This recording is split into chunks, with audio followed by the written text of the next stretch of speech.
It has been said that all's well that ends well, but who defines what is good? Case in point, I find out my wife is a cheater, throw her out and get rid of her. Everything ended well for me, right? Then why am I so unhappy? It started 6 months ago when I married my secretary. The day Hillary walked into my office for her interview, my eyes bulged out of their sockets, and I could have said, "You're hired," before we even said hello to each other. A tall woman with a body to die for. She had the face of an angel and long blonde hair that fell to the middle of her back. As she sat down in front of me and crossed her incredibly long legs, I only had one question I wanted to ask. When can you start? I asked other questions, such as how many words per minute she could type, how good she was with shorthand, and how familiar she was with the computer programs I mentioned. To this day, I don't even remember her answers to those questions, but they didn't matter because I wasn't going to let her leave even if she couldn't do any of it. Fortunately, she turned out to be an excellent typist, could take dictation, and had excellent computer skills.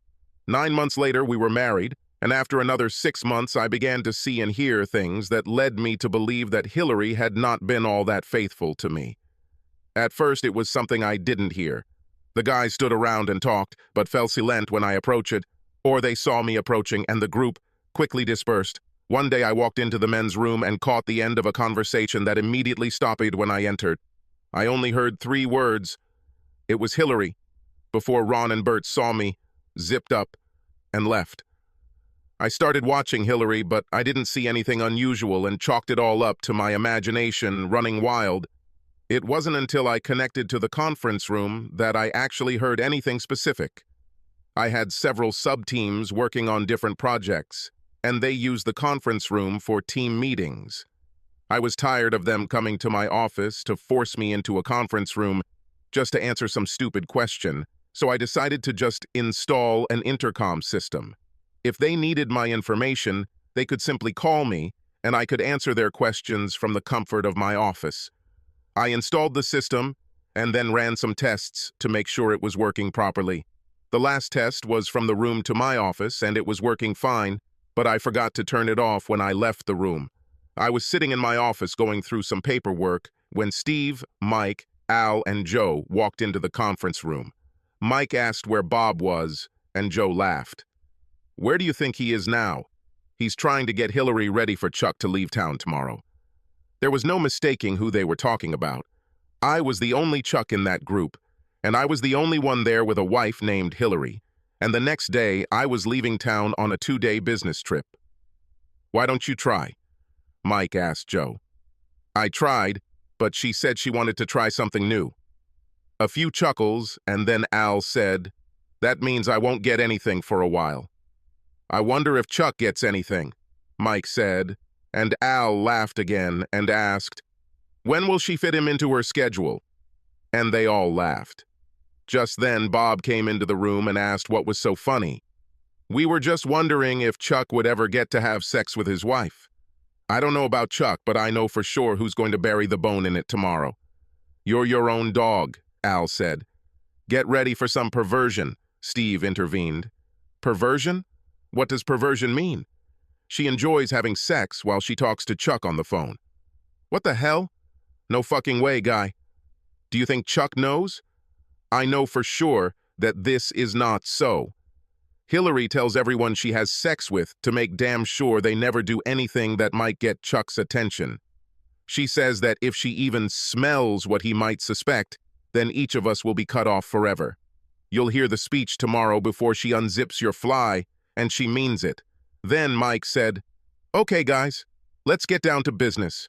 What are we gonna do with—" And at that moment, I turned off the intercom, took the cassette out of the system voice recorder, and put it in my briefcase. One of the traits I don't have is stupidity. I didn't sit and moan, "Oh, this can't be. She loves me, I just know that she does." Denial is not part of my character. One guy, and this might just be wishful thinking, but when 5 guys are talking about something they've already done, you don't wring your hands and say, "There must have been some mistake." What hurt me the most was that these same 5 guys were supposed to be my good friends. We went fishing together, took weekend trips to Vegas together, and played poker at my house every other Friday. Some fucking friends. Then there was Hillary. What happened there? How did the blush fade from the rose so quickly? Could it be that she only married me for my money? Marry the owner of the company and be wealthy for life? I didn't know and didn't want to sort things out. I would make sure it was true, and then she wouldn't know what hit her.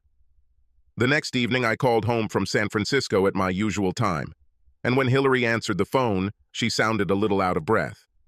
I wasn't paying close attention to what she was saying because I was straining to see if I could hear the background noise. Hillary and I chatted for a couple of minutes about nothing, and we each told the other what we loved, and then we hung up. I hoped Bob was enjoying life.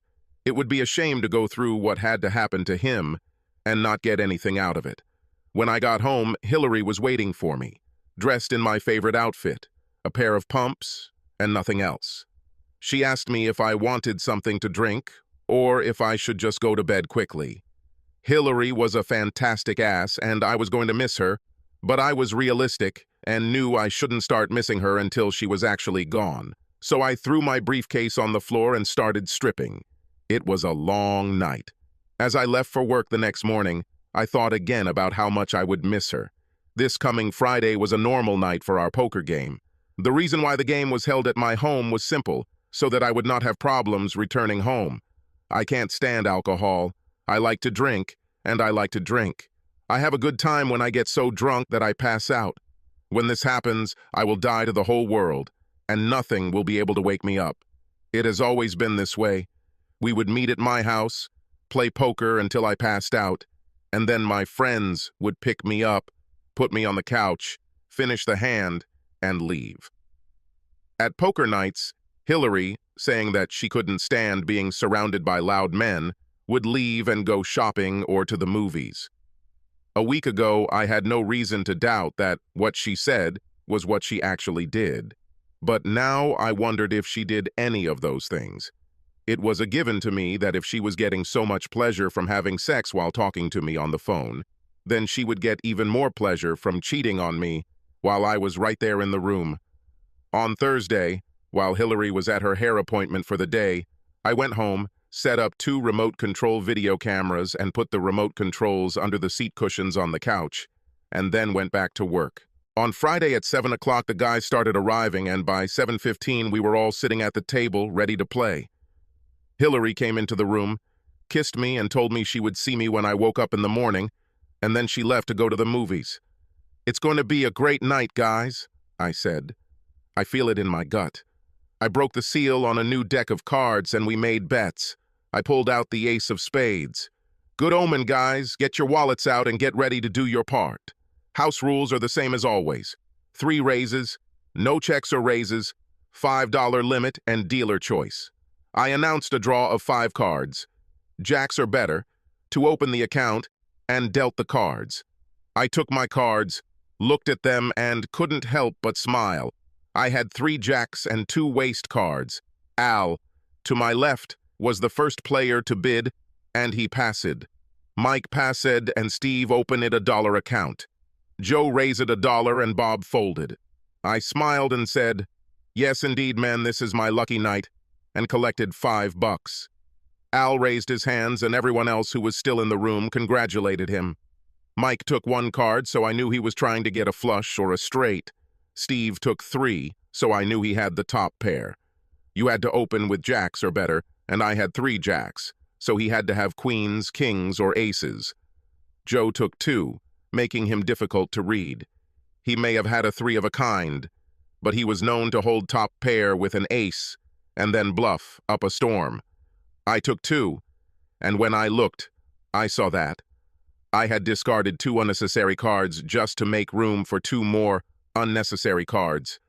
Mikey checked, Steve bet $1, and Joe called, which told me he didn't get any help for his top pair. I raised $5, Mike and Steve folded, and Joe called. I showed my 3 jacks, and Joe raised his hand and said, "Damn." I collected the bank and snorted, "My night, partners, no need to play. Just give me your money."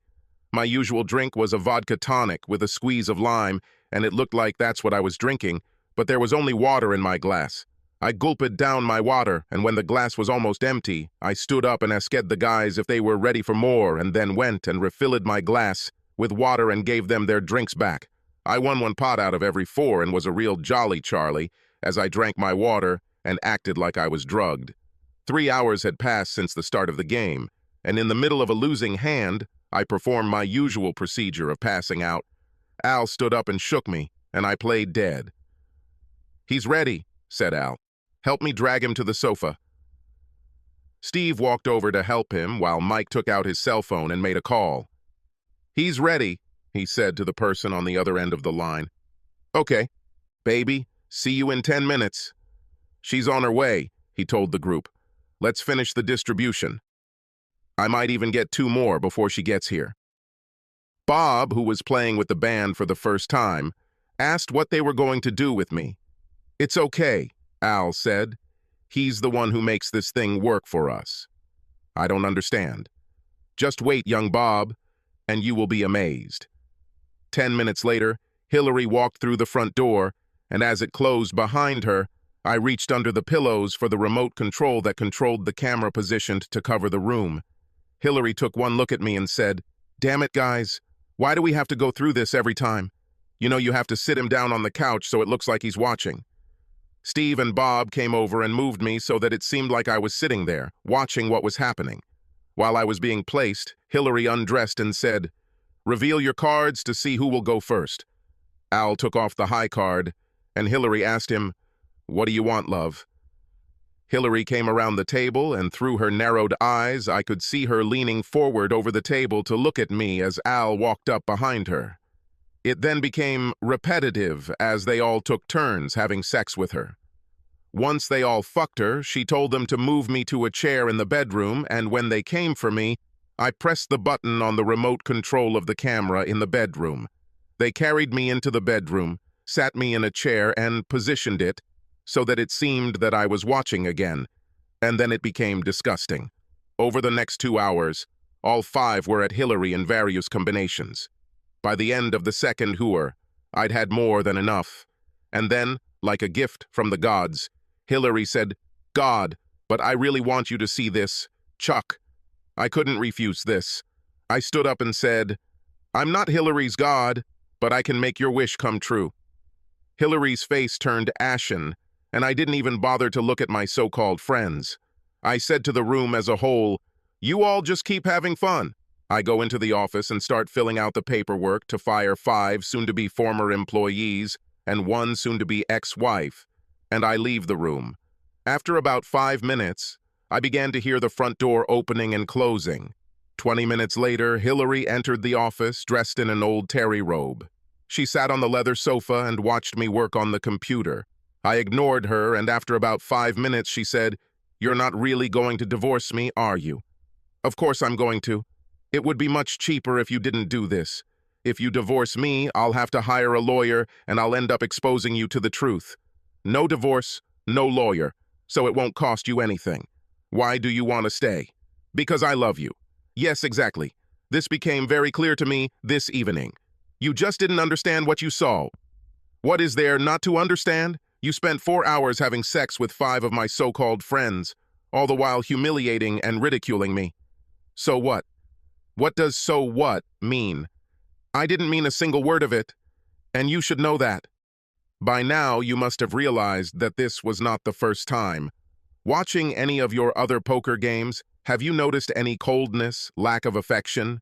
No, you didn't. But I do try to cheat on you every chance I get. I love you, Chuck, but I need more sex than 2 or 3 men can provide.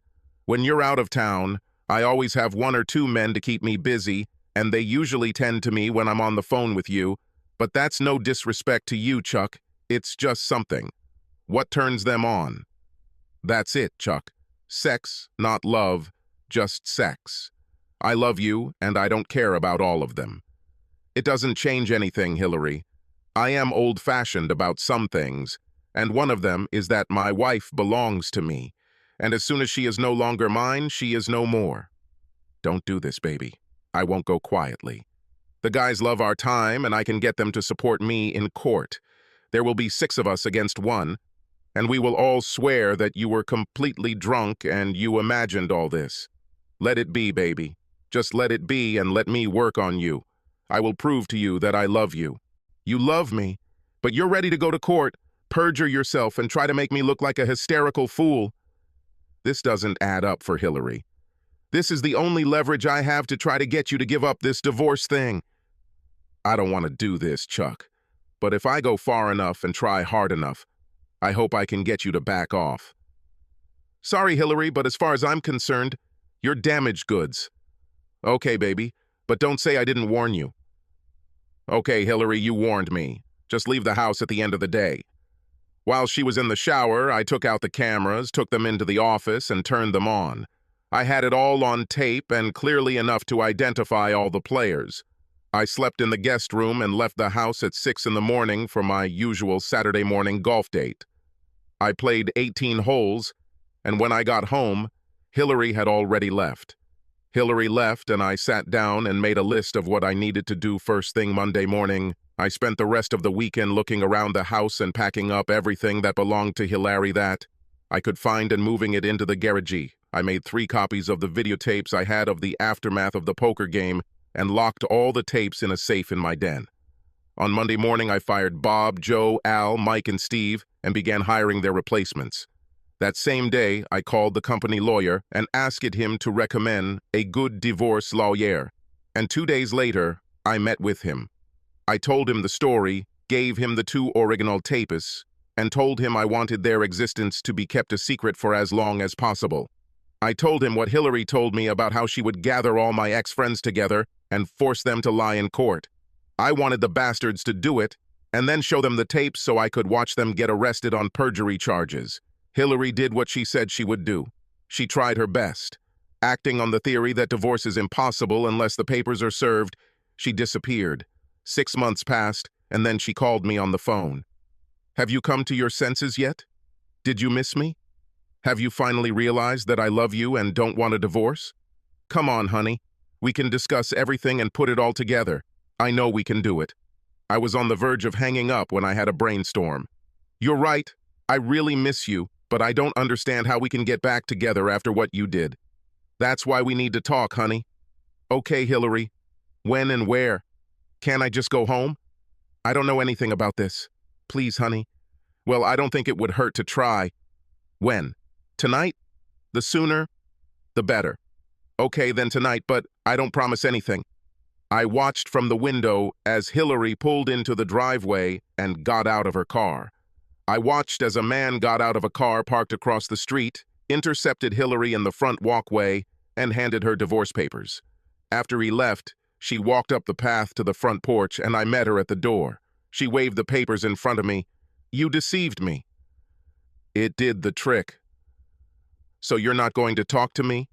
There's nothing to say that hasn't already been said. Doesn't it matter to you that I love you and don't want to divorce you? No, you said it yourself the night I caught you. You said you need more sex than 2 or 3 men can give you, and I won't stay married to a cheater. Do I miss you? Hell yes, but that doesn't change the fact that you cheated on me wholesale and with a bunch of assholes who were supposed to be my friends. I will never trust you again, and I can't live with someone I can't trust. If you don't pick up the divorce papers, Chuck, I'll ruin you. I don't want this, but I will do whatever I have to do to stop this scam. I'm only going to say this once, Hillary. Go to court with these idiots and lie, and I will destroy every single one of you. So far, all that the stab in the back cost them was their job.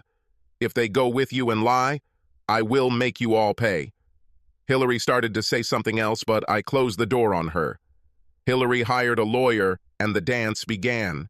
Her lawyer demanded, and my lawyer objected, and this went on for some time. Neither side gave an inch, and the case eventually went to trial.